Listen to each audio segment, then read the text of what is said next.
Print email Facebook Twitter More hundreds in Guatemala mourn young migrant woman killed by U.S. border agent. Hundreds of mourners congregated in a town in Guatemala on Saturday to bid farewell to a young indigenous woman who was shot dead by a U.S. Border Patrol agent in Texas last month. The body of 20-year-old Claudia Gomez was repatriated on Thursday to her hometown of San Juan Ostiancalco in western Guatemala. Donning traditional clothing and carrying floral wreaths, her bereaved family and a throng of mourners marched under heavy rain for an hour from her parents' home to the cemetery. Her father, Gilberto Gomez, struggled to describe his loss.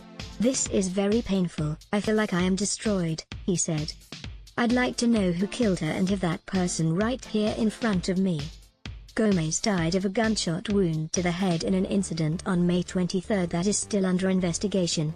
The U.S. Border Patrol initially said the lone agent fired after being attacked by multiple subjects using blunt objects. It later said the group had ignored his orders to get on the ground and rushed him. The agency also initially described Gomez as one of the assailants, but it later revised that to say she was one member of the group. 3 other Guatemalans were taken into custody during the incident. The white coffin containing her body was taken first to a sports field, where local politicians made speeches and some community members shouted justice. "It is really sad what happened with this girl," said 40-year-old housewife Maria Ventura. "We knew her and she was a good person. That is why we understand the pain and we're here to support."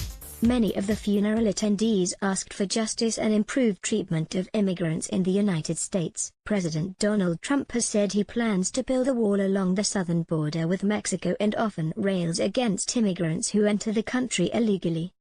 "We feel a great pain and sadness and want justice," said 38-year-old farm worker Mateo Cartu. Another woman, Guadalupe Cartu, acknowledged that many villagers go to the United States looking for work. "We are poor, there are no jobs, that is why people leave," Ms. Cartu said as she helped cook food for the wake.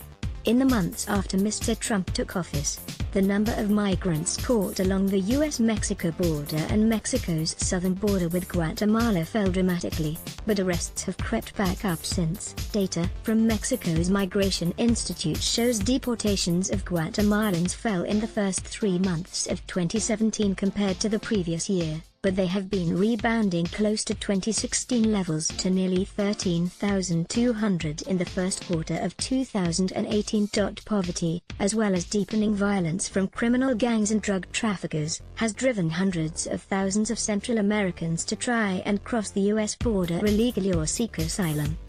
"We regret that a country that fosters peace commits these heartless acts against a defenseless girl that was just looking for a better future," said the mayor of Ostiancalco, Juan Alberto Aguilar. Gomez studied forensic accounting and had sought admission to a state university, but failed to pass 3 admission exams. Living in poverty and unable to find work, she left for the U.S. about a month ago. Relatives of Gomez have asked for an investigation of the shooting death and the officer involved. AP/Reuters print email Facebook